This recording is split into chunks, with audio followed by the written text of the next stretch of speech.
बिस्मिल्लाहिर्रहमानिर्रहीम। इस वक्त जी हम यूरोप के एक कंट्री ऑस्ट्रिया में हैं और ऑस्ट्रिया के शहर वियना में। वियना जो ऑस्ट्रिया का कैपिटल है। कल यहाँ पे शाम को हम यहाँ पे पहुँचे थे और अभी वियना का जो पैलेस है उसके सामने हम खड़े हैं। तो मेरे साथ जो दोस्त हैं जो ग्रुप की शक्ल में हम यहाँ पे इसको विज़िट करने के लिए आए हैं, हाफ़िज़ रजब साहब हैं और जनाब इमरान साहब हैं और जनाब काशिफ जावेद जो वीडियो बना रहे हैं, ये हैं हमारे कैमरामैन।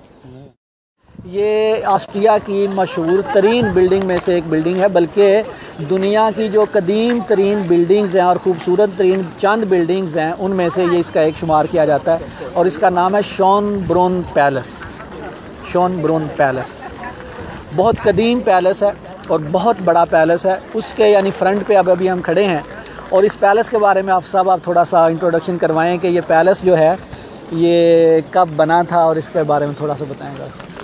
ये शॉनब्रुन पैलेस है, ये यहाँ की जो इनकी बादशाह रहे हैं उनका ये रेजिडेंस रहा है शॉनब्रुन पैलेस।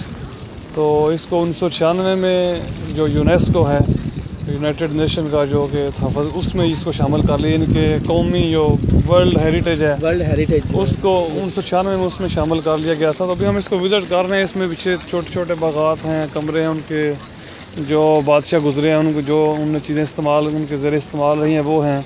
ये उन्होंने अभी भी घोड़े और बगियाँ खड़ी की हुई हैं उसको दिखाने के लिए कि ये पहले ऐसे हुआ करता था। इस वक्त हम शाही महल में दाखिल हो चुके हैं, शॉनब्रुन पैलेस के अंदर दाखिल हो चुके हैं और उसके दूसरी साइड पे ये बागात हैं जो कि बहुत खूबसूरत बागात बनाए गए हैं। जैसे यानी कि पहले थे उन्होंने मेंटेन किया हुआ है उन्हीं को, जैसे कि बताया जा रहा है। तो सभी दोस्त हैं बहुत इंजॉय कर रहे हैं। ये हमारा ऑस्ट्रेलिया का टूर जारी है। तो अभी साथ साथ जो हम और चीज़ें देखते हैं तो इंशाल्लाह आपको बताते जाएंगे। ये जो फूल हैं लेकिन दिल की तरज पे बने हुए हैं और इनकी जो कटिंग है इंतहाई खूबसूरती के साथ इसको किया गया।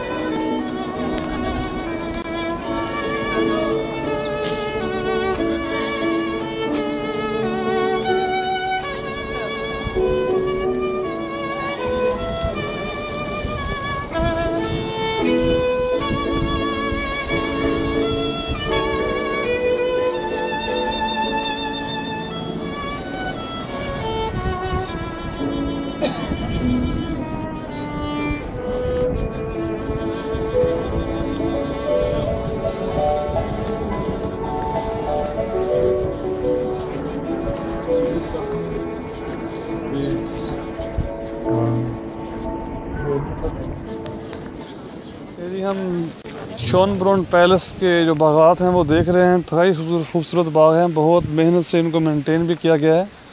और बताने वाले ये पहले जो सिर्फ शाही लोगों के लिए थे, जो किंग फैमिली के लोग थे उनके बागात थे। जैसे आज का हमारे किंग पाकिस्तान में हुक्मरान हैं, आजकल के किंग ही हैं वो भी। तो ये सिर्फ उनके प्राइवेट इस्तेमाल के लिए थे। जब से ये यूनेस्को का सकाफती विरसा बना है तो इसको पब्लिक के लिए ओपन कर दिया गया है।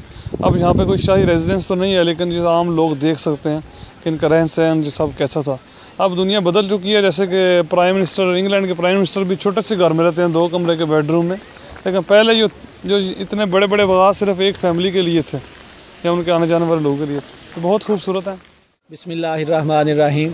ये जी अभी हम हाफ़िज़ साहब शॉनब्रुन ज़ू जो पैलेस है उसके साथ जो ज़ू है ना, इम्पीरियल ज़ू, तो वहाँ पे एंटर हो रहे हैं। ये उसकी एंट्रेंस है और ये जो ज़ू है इसके बारे में कहते हैं कि दुनिया का कदीम तरीन जो ज़ू है ये इम्पीरियल ज़ू है। तो यहाँ पे जो एक नायाब एनिमल दुनिया में जो है पांडा, तो ये इसकी ख़ास चीज़ है। तो अभी इंशाल्लाह हम जाएंगे, पांडा जिसका नाम फूफू है उसको भी देखेंगे, उससे बातचीत करेंगे। तो अभी ज़ू के जो मुख्तलिफ अंदर से मनाज़र हैं वो भी इंशाल्लाह आपको दिखाएंगे। ये इमरान साहब की बड़ी ख्वाहिश थी कि ज़ू हमने जो है ज़रूर देखना है। हम इनके लिए आए हैं, इनके लिए ख़ास जो है ना। थैंक यू जी, चलो। नहीं, ये जो 1752 में ज़ू कायम किया गया और ये कहा जाता है दुनिया का पहला जो बाकायदा ज़ू है वो यही है वियना में। दुनिया का पहला 1752 में तकरीबन इसकी बुनियाद रखी गई। कदीम तो अभी भी जिस तरह आपने बताया कि पांडा जो कि दुनिया में सिर्फ चंद एक रह गए हैं, वो चंद एक में से कुछ इधर भी हैं। राइट साइड पे पांडा है जो कि नायाब तरीन जानवर है इस पूरी दुनिया में। और इस ज़ू में हमने अभी देखा है कि अफ्रीका से, एशिया से, चीन से, अमेरिका से जो नायाब तरीन जानवर हैं, मछलियों के नायाब तरीन किस्में वो देखी हैं इस तरफ। तो ये बहुत कम जो रह गए वो इसमें हैं।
बाकी हम सुबह से विज़िट कर रहे हैं। पहले हम पैलेस गए हैं और फिर ज़ू देखा है, जो ज़ू भी बड़ा अच्छा था, बड़ा इंजॉय किया है।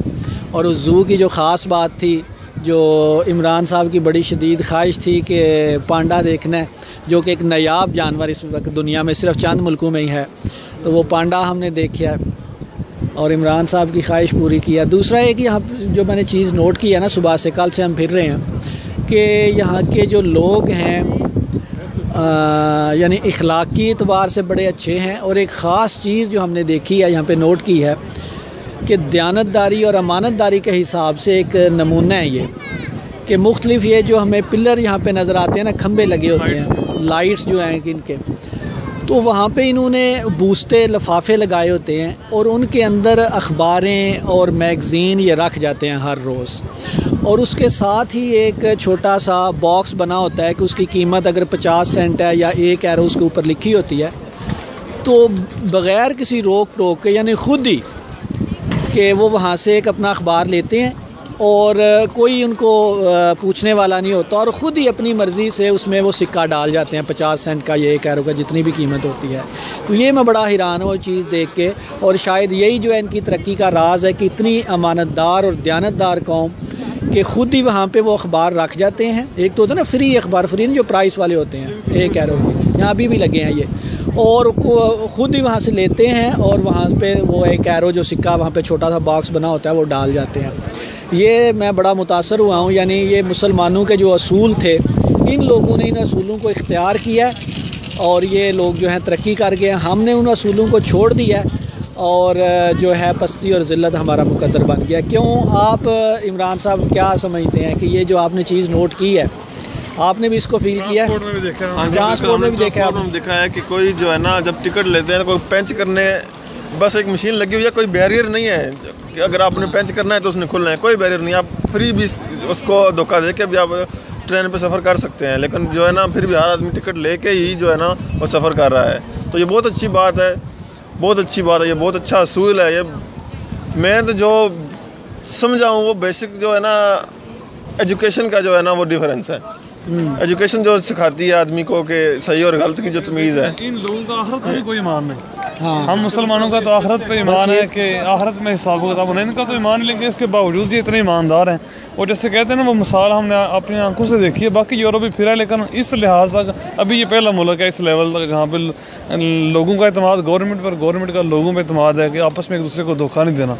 जैसे कहते हैं यहाँ पर इस्लाम तो बहुत है लेकिन मुसलमान बहुत कम है, तो अफसोस, बड़े अफसोस से कहना पड़ता है हम किसी भी इस्लामी मुल्क में कोई ऐसी मिसाल, ज़ाती तौर पर मैंने काफ़ी मुल्क देखे हैं अभी तक नहीं दे सकते जहाँ पे इस लेवल तक हो कि आपको कोई चेक नहीं है, आप कोई टिकट नहीं चेक कर रहा, कोई फ्री अखबार पड़ी हुई है, वहाँ पैसे रख दें अखबार उठा लें। मुसलमान तो हैं लेकिन इस्लामी जो वहाँ असूल पे हैं मुसलमान हैं, अपने आप को हम मुसलमान कहते हैं, लेकिन हमें जैसे सुना है कि उमर बिन अब्दुल अजीज़ रज़ी अल्लाह तआला अन्हु के दौर में मुसलमानों के ये हालात थे कि मुसलमान सदक़ात और ज़कात की रकम लेके फिरते थे कि कोई लेने वाला मिले, लेकिन लेने वाला कोई नहीं मिलता था।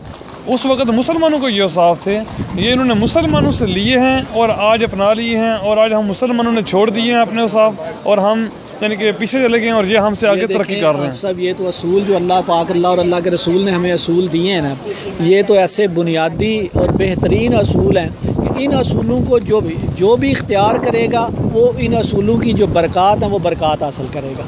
तो इन लोगों ने इन असूलों को इख्तियार कर लिया, हमने इन असूलों को छोड़ दिया है। तो दुआ है कि अल्लाह पाक हम दोबारा जो है इन असूलों को इख्तियार करने की तौफीक दे। अच्छा, अब यहाँ पे जो है ना, जो वियन्ना के यानी मेन जो चर्च है, ये भी बड़ा एंटीक चर्च है, जैसा आप देख रहे हैं कि यहाँ बहुत ज़्यादा विजिटर्स हैं। तो उस जगह पे इसके बारे में थोड़ा सा इंट्रोडक्शन करवाएंगे। ये चर्च जो है ये कितना कदीम है और क्या इसका? इस वक्त हम ये सेंट्रल सिटी है, वियन्ना के सेंट्रल सिटी में खड़े हैं और ये कैथेड्रल है, इसको सन स्टेफन कहते हैं इस चर्च को, और ये इंतहाई पुराना है और लोग इसको देखने आते हैं और ये इनके लिए ज़ाहिर है मुक़द्दस जगह है। तो इसके अलावा इसकी ये भी अहमियत है कि ये सिटी का पुराना सेंटर है, कदीम सेंटर है। तो पहले जो पैलेस हमने देखा था वो जब बना था वो शहर से बाहर था, हुक्मरानों की राज थी, यहाँ पे शहर का पुराना हिस्सा ये वाला है।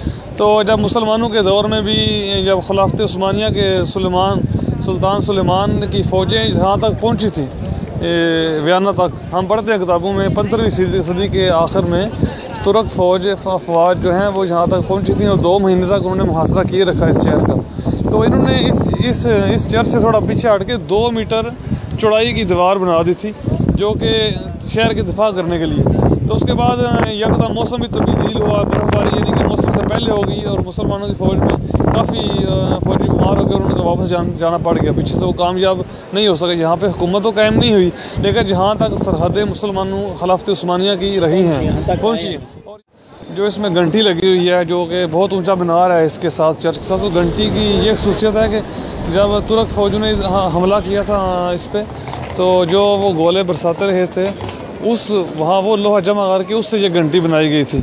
और अभी भी जो इसके ऊपर टॉप पे लगी हुई है, फिर दूसरी जंग अज़ीम में ये दोबारा इस पर हमला हुआ और ये टूट फूट का शिकार हो गया, तो वो घंटी भी टूट गई, फिर उसी लोहे को पिघला के इन्होंने फिर उसको ऊपर लगाया हुआ है। तो अभी देखते हैं इंशाल्लाह दीन गालिब होना है पूरी दुनिया पे, देखते हैं कब दोबारा मुसलमान जो है यूरोप पे हुक्मरान करते हैं। फ़िलहाल तो इन्हीं की ही ऊपर जा रहे हैं, यानी कि ये इल्म में और अखलाकियात में और इक़दार में मुसलमानों को बहुत पीछे छोड़ दिया हुआ इन्होंने। हम दुआ करें कि मुसलमानों में अल्लाह ताला दोबारा वही जोश और जज्बा पैदा करे। अभी हम वियन्ना में हैं और वियन्ना को वीन कहते हैं लोकल ज़ुबान में ना, वीन लोकल। तो अभी ये वीन फेस्टिवल लगा हुआ है, पीछे स्टेज बना हुआ है और उसके मुख्तलिफ मुकाबले हो रहे हैं। और ये पीछे एक पैलेस है हॉफबुर्ग पैलेस, और साथ उसके चर्च है राइट साइड पे, ये एक और है।